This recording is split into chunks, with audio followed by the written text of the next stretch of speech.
It's now time to move on to our woodwinds. They're all about the same size with the exception of one. Most of them are made out of wood. In the old days, they were all made out of wood. But times have changed, so if you look at the flute, you'll notice it's made out of silver. I'm going to ask Catherine to play something on the flute, and then we will talk about how she makes the sounds. Beautiful sound, isn't it? But how does she do it? She's going to take off the head joint first and blow into it. And as you can see, she puts her finger in it some, but it's just kind of a mundane sound. When she puts the head joint back into the flute, you can see there are holes underneath all the keys.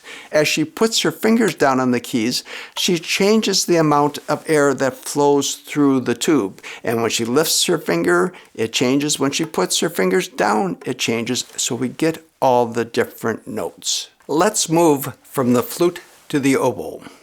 The oboe plays with what we call a double reed. The flute uses a head joint, and the double reed is very different. It's two pieces of cane slapped together, tied very tightly, and then shaved and carved with a great deal of care so that the two pieces of cane, when you blow into them, can vibrate together. Sarah will first crow the reed. You get an idea of what it sounds like before she puts it in the instrument.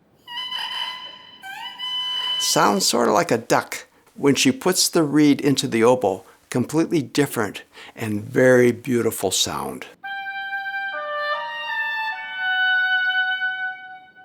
The clarinet is next. It also uses a reed, but one piece of cane instead of two, and that one piece of cane vibrates against a wooden mouthpiece.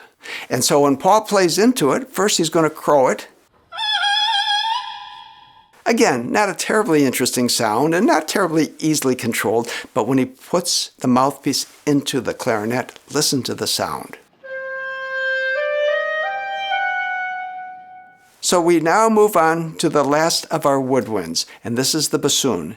As Lori is holding that up, you can see it's much, much bigger than our other instruments. So how many think it's going to be a higher sound? No, put your hands down. How many think lower?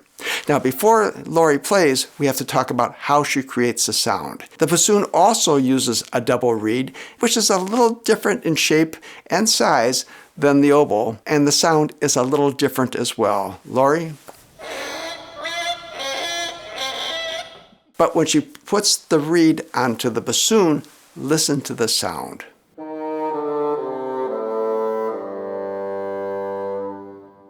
We're now going to play a piece that features our wind instruments. Our composer was Frenchman Erik Satie.